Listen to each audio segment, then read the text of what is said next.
it shows that what they're saying I did not do. It said Michael Brown was the key witness for the state in my case.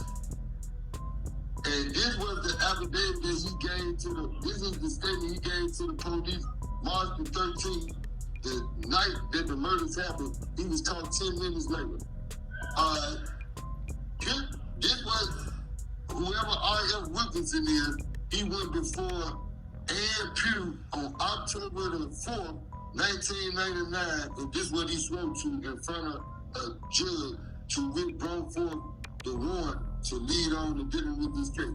Person appeared before me, R.F. Wilkinson, made oath that on or about the 13th day of March 1999 in Shelby County and within the jurisdiction of the Criminal Court of Shelby County, Tennessee, one such and such and such male, last known address such and such and such, did intentionally commit the offense of murder in the first degree, 2 counts, and the essential facts constitute said offense, and to the source of the affidavit information are as follows.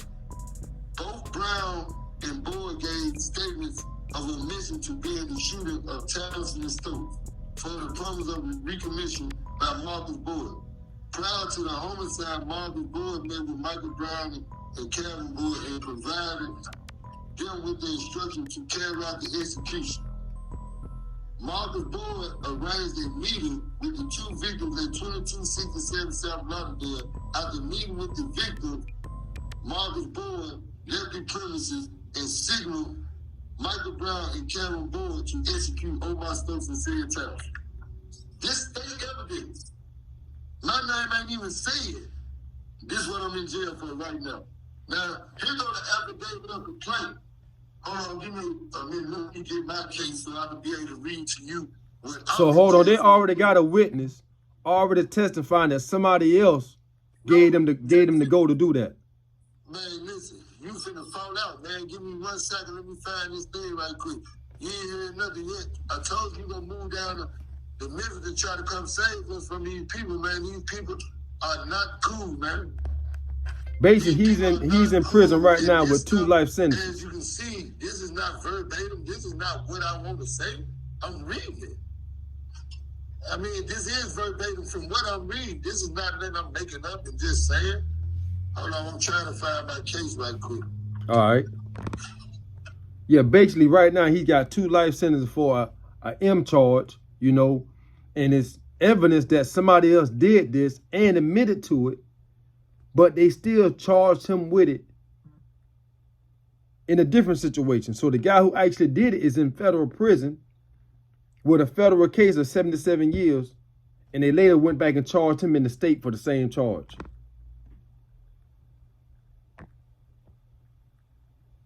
Already in jail for this, and they know it. And the person that's in jail for it, during my trial, they say he didn't do it, that I did. Now the suspect who actually did it, he's serving time in federal prison, right? After this, after I read these things to you, I'll just be able to answer any question that you want me to answer. All right. To get to our point. Okay. Now, this affidavit I'm reading to you, affidavit of Michael Brown. I swear and affirm the following information is true and correct. It was notarized September the 14th, 2021. And that's when I was telling you that when I found this, the state attorney literally called to Otisville, wherever penitentiary he was at, and spoke to him. The Shelby County District Attorney, where the assistant Shelby County District Attorney and my attorney called to the prison and spoke to this man about this affidavit of complaint. He reassured the state that what he said in the affidavit was true. The state accepted this as true and called my attorney and told my attorney I'm about to write out a memo to which will show that this man is innocent. Don't you know they took this lady off my case and gave my case to Leslie Bird and Ray Lapone. And this lady, by the name of Miss Danielle McCullen, she quit her job at the Shelby County District Attorney office because they wouldn't let me go after reading this evidence.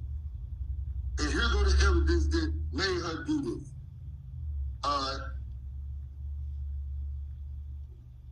My brother is named DeMarcus Wood, and I relayed this information to him as well. I also relayed this information to Latrice Stone on August the 30th, 2021. I was convicted for the murders of Omar Stokes and Sid Townsend. On August the 30th, 2021, I informed Latrice Stone for the first time that Stephen Skinner was not involved in the murders of Omar Stokes and Sid Townsend. Stephen Skinner did not order any hit or participate in the murder. I believe that the right thing to do is to come forward with this information. This situation has been bothering me for years, and I want my conscience to be clean. At the time I made the statement that Stephen Skinner was involved, I felt tremendous pressure from the prosecutors from the state of Tennessee to suggest that it was suggest that Stephen Skinner was involved. I initially informed the state of the truth that Marcus Boyd gave the order to kill Omar Stokes and Sid Townsend, and myself along with Calvin Boyd carried out the order. I was ultimately convicted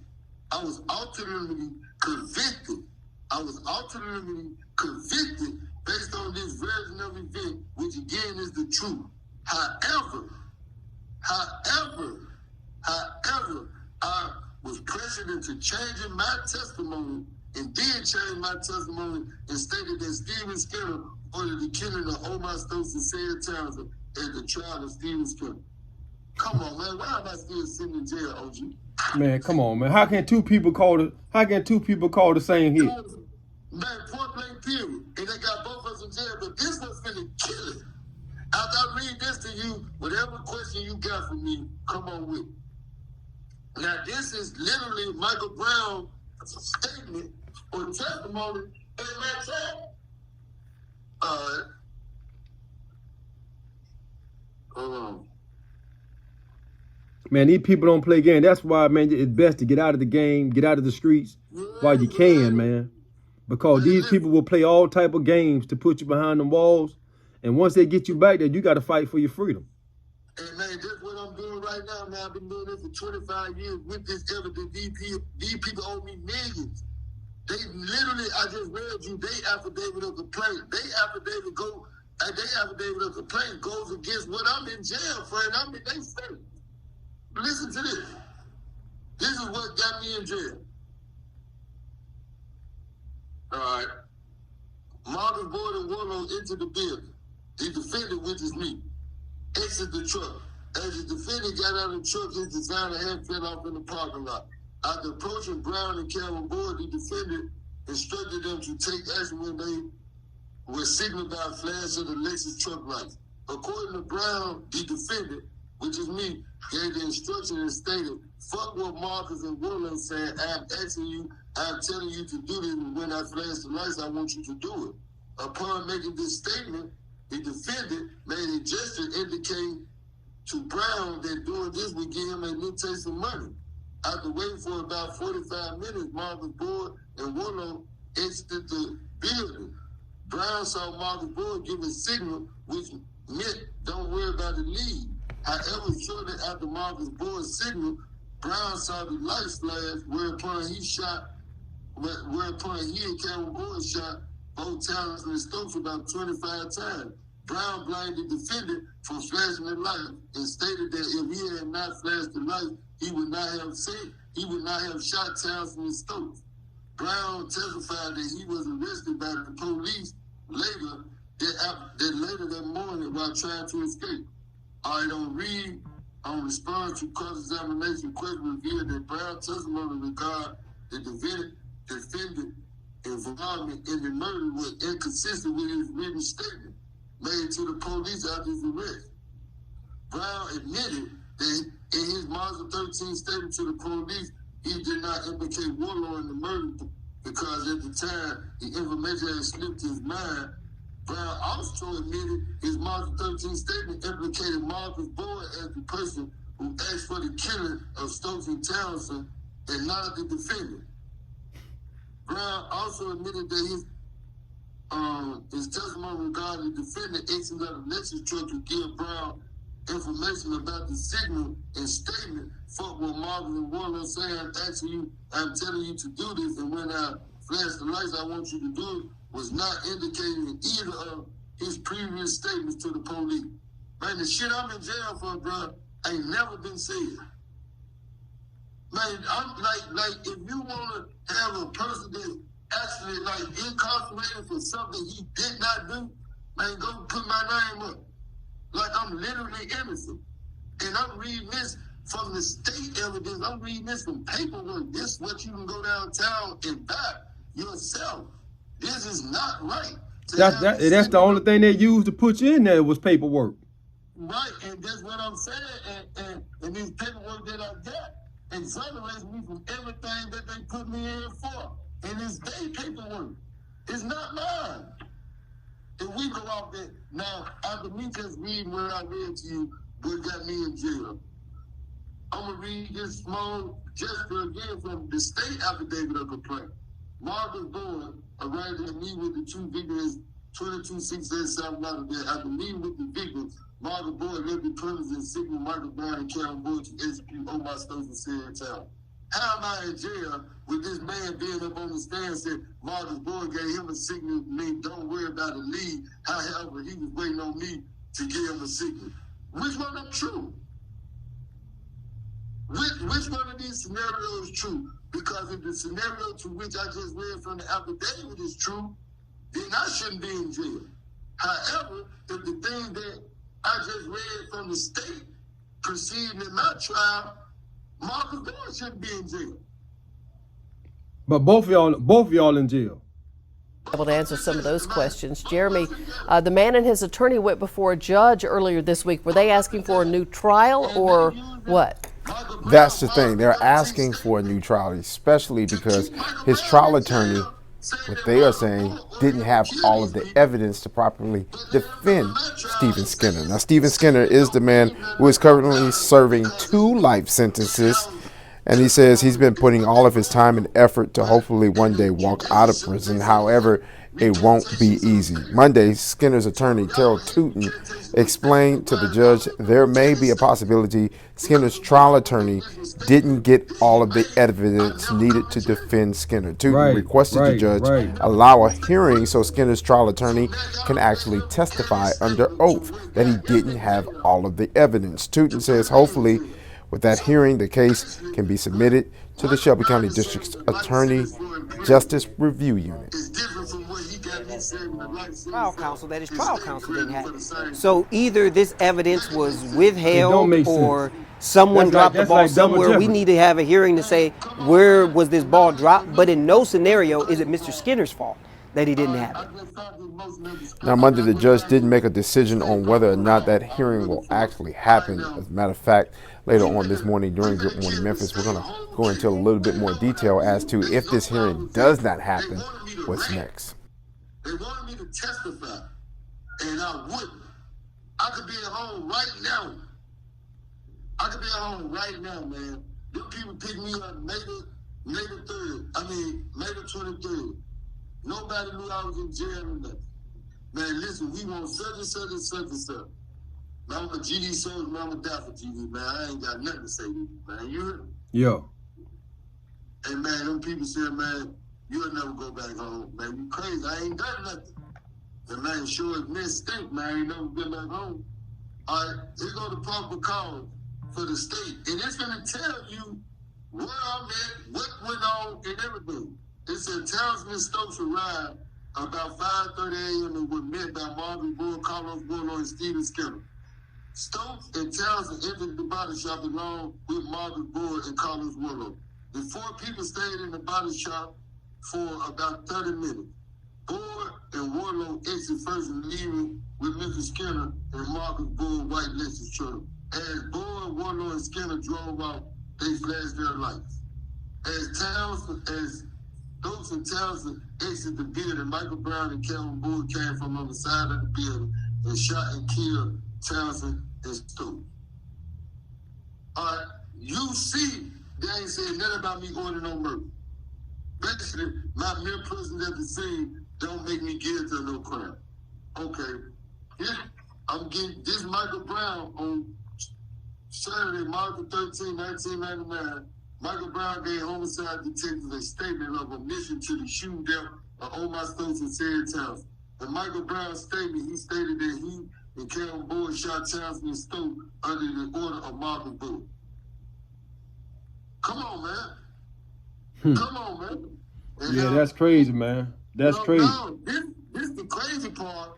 You remember in Michael Brown's statement, he said, I got out and went around on the side of the building and spoke with them, told them to do this, that, and the third, right?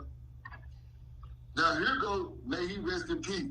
May Kevin Boyd rest in peace. He just died in the Fed joint. But this is the statement that he made that exonerates me and showed that the state knew that they was putting me in jail falsely. Kevin Boyd stated that he and Michael Brown stood beside the building in the rain until they received the signal flashing light. Kevin Boyd stated they went around front and started shooting Omar Stokes and Sarah Townsend. After shooting Stokes and Townsend, Kevin Boyd stated that he and Michael Brown ran back across the street, got into the car with J-Rock, and started to leave. However, the car quit running, and he and Michael Brown got out of the car and ran out. Kevin Boyd stated that Marvin Boyd was his cousin, but Michael Brown had told him while they were standing alongside the building that Marvin Boyd was going to pay them for doing the shooting. This state probable cause. This is what y'all started the case on. How is this y'all probable cause and y'all go against it to put me in jail? Come on, bro. Man, do I need to say more? Man, do I need to say any more, bro? I mean, from what I just heard you say, the dude Michael Boyd is the one that they got the orders from. Allegedly. Allegedly. That's what the student said. That's what they said. And he was convicted of it. Marvin Boyd is sitting, man, listen, bro. Marvin Boyd is sitting in jail based on this stuff right now, man. But in state court, they saying you the one get. But in the state court, they saying you gave the hit. You gave the order. Point blank period. Yeah. And that's what's going on, bro. And Marcus, what he in the feds? Yeah. So this is what they did. They sent they sent some of them to the feds and some of them and sent you to the state for the same charge. I did fair time too.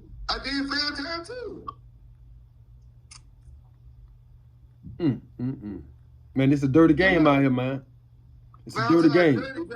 And these people know it, man. But this the thing. It's like, and me, I've been gone 25 years. The game is so messed up right now, bro. It's like you can't trust no one. You definitely can't even trust yourself. And when I say you can't trust yourself, because you be going out there being real and keeping it real with people that don't even deserve it. So I'm mistrusting myself, trying to be trusting other people, and you know you're not with no bull crap. So you just gotta wait till they be with the bull crap.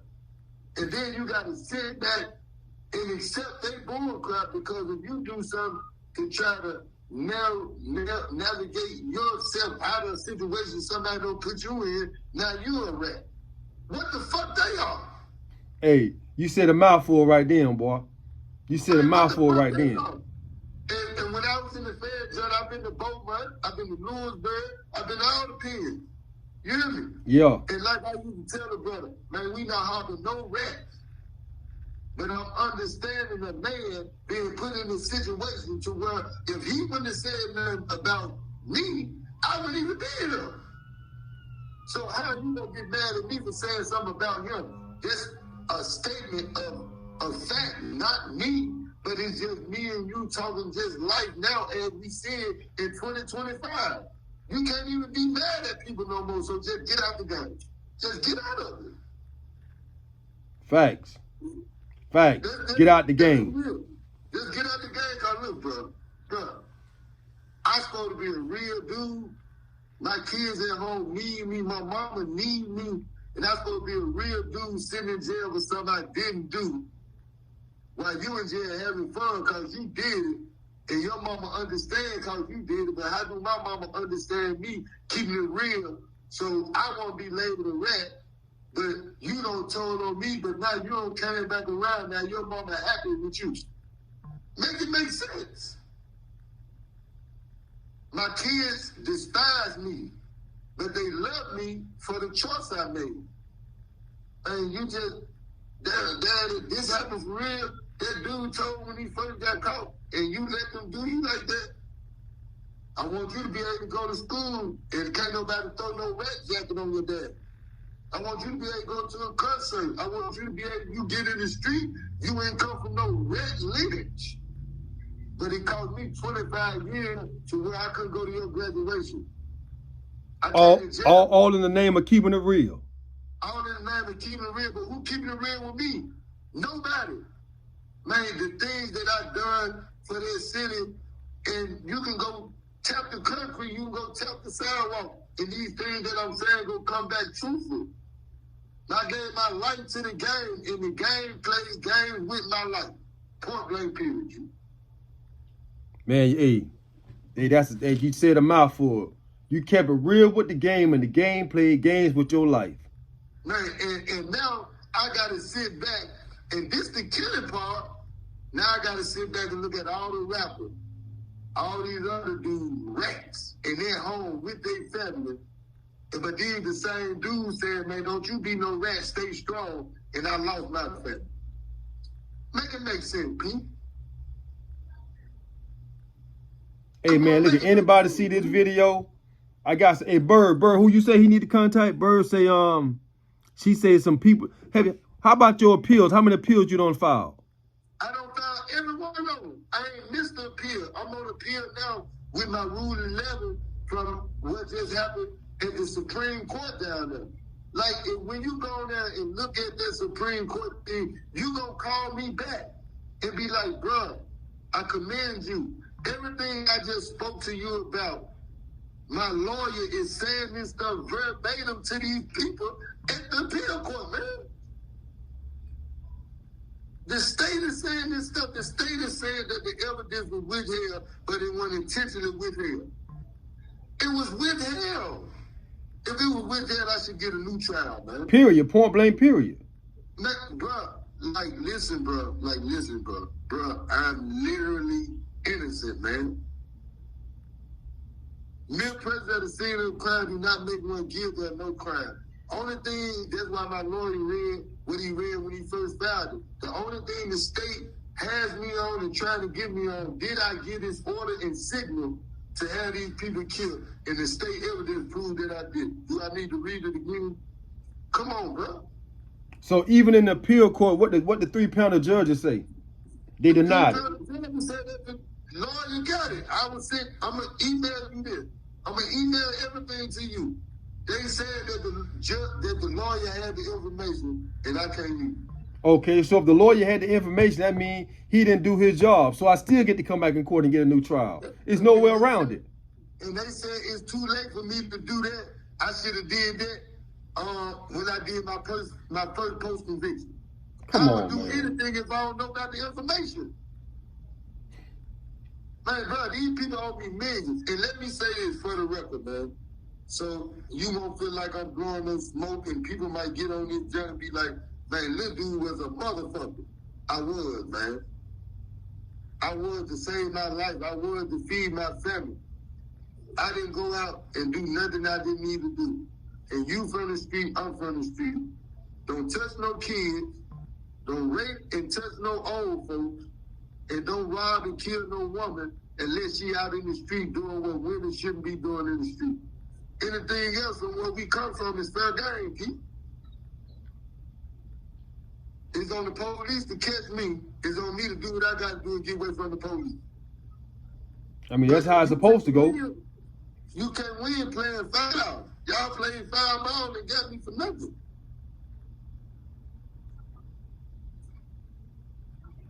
Yeah. So what stage you at? You right back in the appeal course now? like right now, they just denied me at the appeal court from that. So now I spoke to my attorney yesterday, and he like, all right, we finna file. He's like, I'm gonna file the Rule 11 to the Tennessee Supreme Court. But however, he's saying he's trying to just generate some friction to go back over to the Fed to find out on a constitutional law that they violated and get me back around to the point where we already at, but get somebody that's willing to correct it to do so. So, and that's where we at, and it's like, you got to understand, man, I don't pay 4-5 lawyers, man. 10 here, 15 here, 20 here. Like, come on, man. Like, right now, Mr. Tootin, this man is a great man, like, for this situation, after being denied, I got to give him, like, $10,000, $15,000 more. But right now, he's so fixated on fixing this situation because he's a lawyer for real, and he's standing on law. This man is aiding me without nothing to some point because he know my situation. Right, like right. This stuff is crazy, man. We did a protest. I'm gonna send you the thing where my mom and kids and wife and all them people was out in front of 201 Poplar with signs and everything. My brother Kendrick Watson, who you just spoke to, he went down there and spoke. The lawyer, Mr. Real, too, he went down there and spoke. These people on bullhorns in front of 201 Poplar telling these people to free me. Do you think if they had any doubt in their mind or heart that I was guilty, that they would do anything like that, bro? Do you think me as a man would have my mama, now a girl and all that, you know, we play games here. Yeah. Do you think I would have my mama, a lady that gave me life, in front of 201 Poplar talking about free me to where somebody can come out there and say, lady, get your butt away from around here. We don't need you down here. That boy lying to you, and you need to get now with never disrespect. I'll lay here and die. Boy, I treat my mama that way, man. Yeah, man, these people play, man. That justice system, that justice system is nothing to play with, man. Once them people put them handcuffs on you, man, get you behind them walls, they don't want to let you go.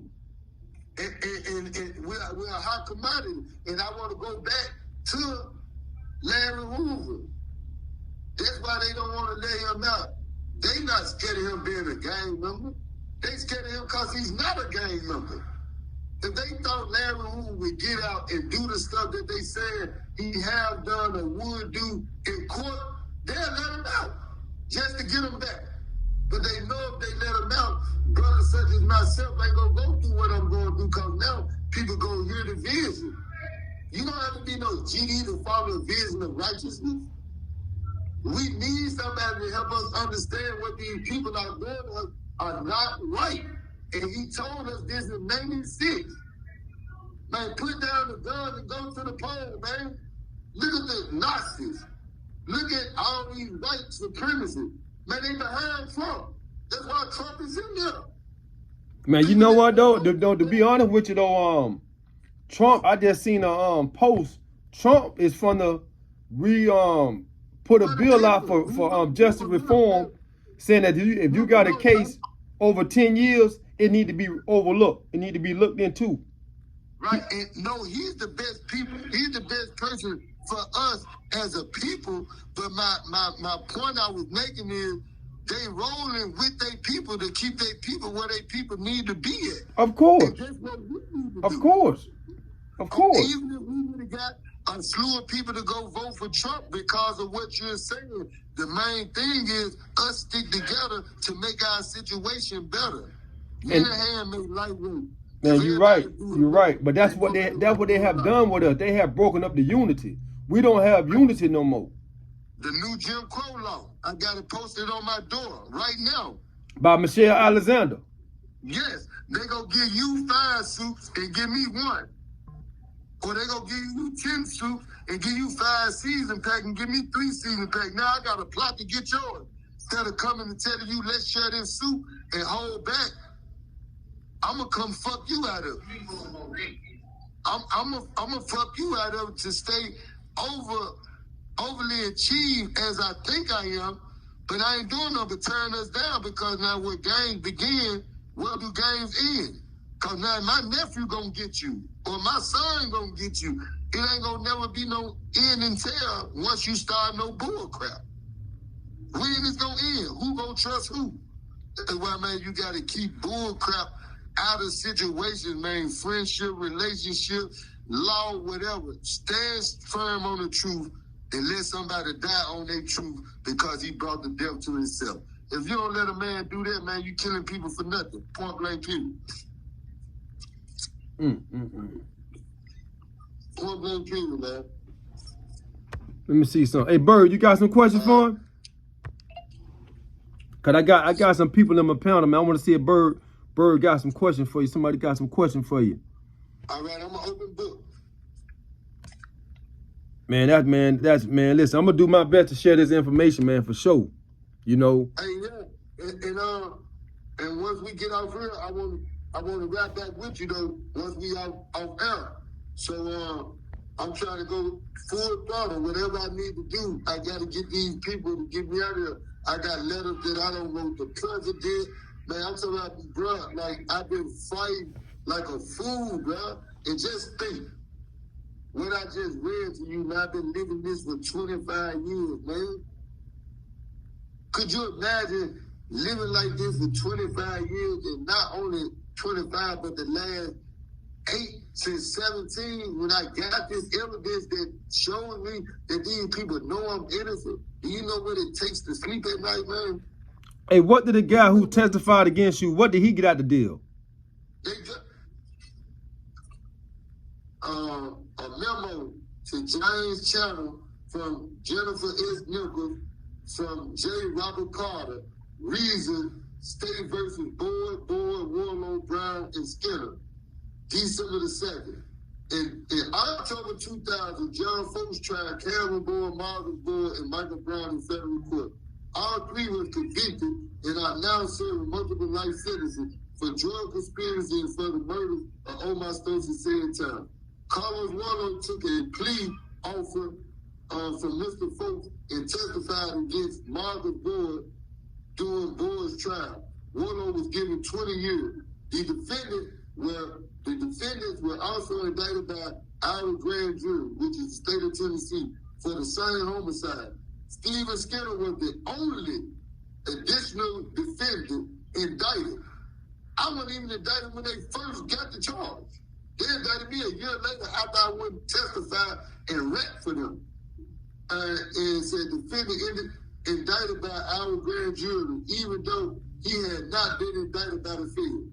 On November 18, 2022, Hold on. Before you go any further, that's right. That's conflict. If you was involved in the case, you would have been in the same federal case with them.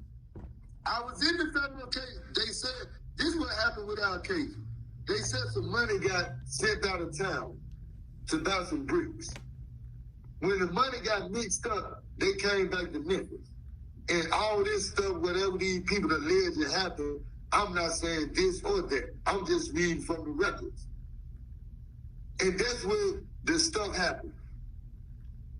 These people know I had nothing to do with this stuff. Nothing. It said on November 18th through 2002, we tried Stephen Skinner for the 2 murders. He was convicted. Both Michael Brown and Carlos Warlow testified against Stephen Skinner during the trial in state court. Man, these people know it, bro. I'm innocent, love. But what I'm saying in that federal case, because these guys in federal court, federal prison for the same exact charge. Yeah, do you want me to read it to you? I got that right here. No, that's what I'm saying. So they already in federal court. If you were directly involved, you would still be in federal prison with them. No, they gave, from these statements that you read, if you take these statements as true, I was merely just there and was involved in, selling dope with the people. Right. Guilty by association. And I did 10 years and 8 months in federal prison. But I not, left from federal prison and came straight here. but not for the charge that you in state prison for. Yeah. So hold on. So you went to federal prison for the same charge that you in state prison for?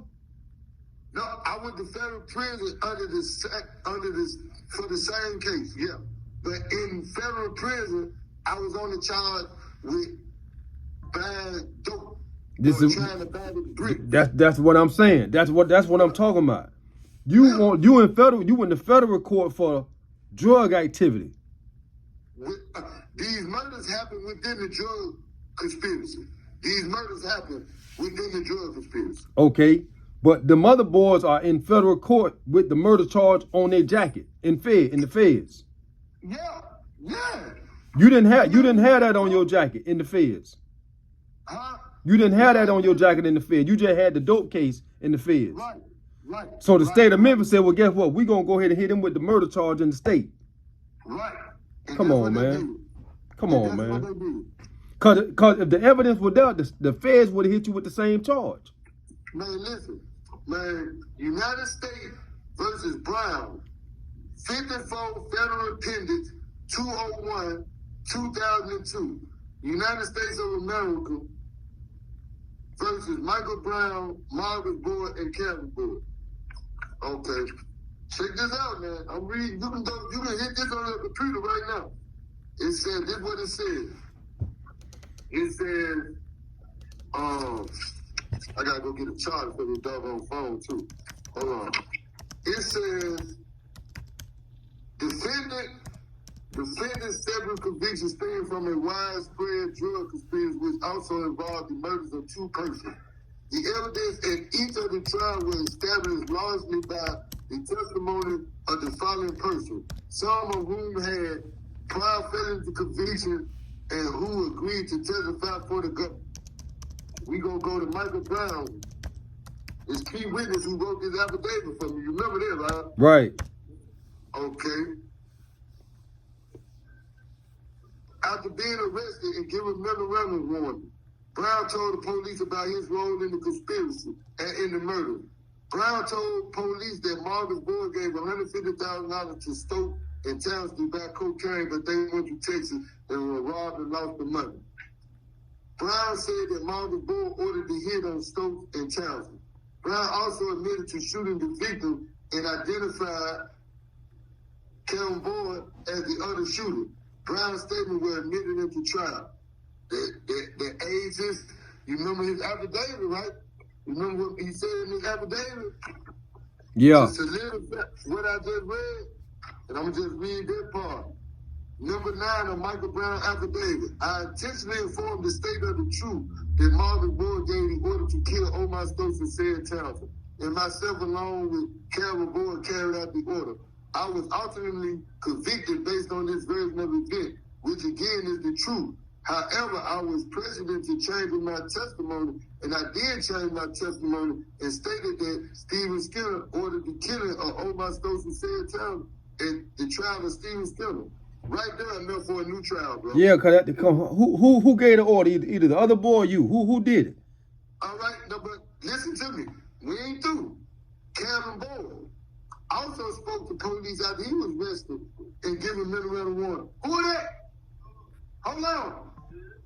He eventually told police about his role in the conspiracy and the murder. He also said that he believes Stokes and Townsend lost money given to them by Marcus Boyd in the drug deal in Chicago, that Marcus Boyd recruited him to kill them in retaliation for losing the money. Kevin Boyd prepared 2 signed and typed statements implicating Brown and Marcus Boyd in the murder. Kevin Boyd's statement were admitted into trial. But if this already evidence, how the fuck you gonna say I done it? How you gonna come, and these trials happened before my trial? How you gonna have 3 trials, get 3 convictions, and then come and change the whole narrative of it? And not just doing trial. Michael Brown ordered to the appeals court this right here. All right. Brown ordered that the only agreement he had was with Marcus Boyd, which was a murder for hire, and that there was no evidence that the murder was done in interference of the conspiracy. The United States of America said, we disagree. Brown's own statement implicated him in the murder. He knew Marcus Boyd. He knew that Marcus Boyd was a drug dealer, that the victim owed Marcus Boyd money. So how they gonna let this man in state court say Marcus Boyd didn't order the murders I did and put me in jail? Make it make sense, Pete. Come on, man. Make it make sense, man. I've been in jail 25 years, man. I've been in jail since I was 25 years old. Now I'm 50 years old, man. Now I had 3 kids in 1 year. The year that, man, I had a son March the 31st, 99. My son, man, he rest in peace. He was born May the 17th. I came in jail May the 23rd. The first time I hugged my son, he was 24 years old, up in this prison visitation. Man, the next week my son was dead, man. Man, they were calling me, telling me my baby was dead, man. I got a son named Ezekiel. I was married before I came to prison. Literally married, so this ain't jail talk I'm talking. I'm a gangster, and when I say a gangster, that means a man taking care of his household and living on God's word, go out in the world and find a wife and make her happy and live abundance in the world that I gave y'all. That's a gangster to me, and I'm that. And they took this from me for nothing. My wife was pregnant, my ex-wife was pregnant at the time and gave birth to my youngest son November the 2nd. And how about last year, November the 2nd, on my son's birthday, my other son get killed. Hey, come on, man, this is what y'all making me deal with? Come on, man. My mama, man, from God we come, to God we must return. When I'm waiting on that phone call, man, you don't let somebody go into the White House with 34 felonies to be the president, but you got me in jail with 2 bogus-ass felonies, and you wouldn't even let me go see my son off to go back to God. Make it make sense, man. Where our people at? Man, we need the people to come together and formulate a coalition for those that's right. I'm right. If I was wrong, man, how you doing, man? Put me on the front of that cover, man. Let them know that I was a big GD. Let them know I was a big rich nigga. I made a mistake. I messed up. Don't try it again. That would be our conversation. Right. But my conversation right now is telling you, please help me. Don't let me die in jail for something I didn't do. Man, check that narrative out, man. Man, yeah, man, that's a hard one, man. That's a hard one. I understand what you mean, man, because when you out there in the streets and you get caught for something that you did, you'll take that one. Right. You'll take it. You'll go ahead and do your time and lay down, do your time and come on home. But when you're never something that you didn't do, it feel like you just got railroaded, taken off the street, snatched off the street. You know, man, it's a different feeling. And then it ain't for 10 years. They want me to die. They want me to die. Man, come on, man. Come on, man. Yeah, one of the people who watching this bird, she said the game. You said the game played you. Man, point blank period. The game played me. I kept it real with the game, only to let it bust me in my face. And if I say what people actually think out my mouth, I'll be the bad guy right now. But the game messed me over. Man, the game messed me over, man. And it ain't the game. It's the people that say they're a part of the game, or not even the people that's part of the game, because the people that's in the game can't help those that effed up in the game. It's those that don't hit and miss or never been a part of it, period, that can help us understand what we doing is wrong, because what we feel in society is right, where we from is wrong. And what we feel is right, where we from, they feel like it's wrong. But we only did wrong to try to get on their right side, only to be thrown in jail for nothing, like an animal. Come on, man. If you had some advice to give to a young man out there in the streets, man, or from the jump out there in the streets, man, what type of advice would you give him? Man, I swear to God, man, the best advice to give anyone of any age, first and foremost, keep God first. Because if you fear God, you go fear everything else that you think harder than you. And find a purpose in life and live it out. Sometimes we get mud on our sneakers. Go clean it right off, though, and understand that you didn't like it, so don't live it again.